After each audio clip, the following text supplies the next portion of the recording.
vacuum leak.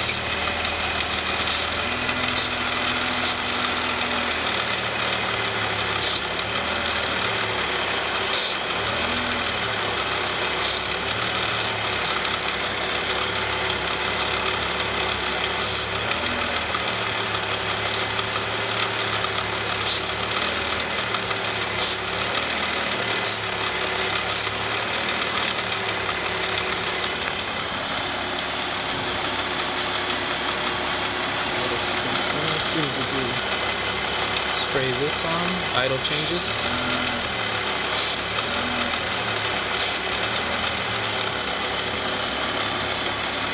So looks like we have a vacuum leak.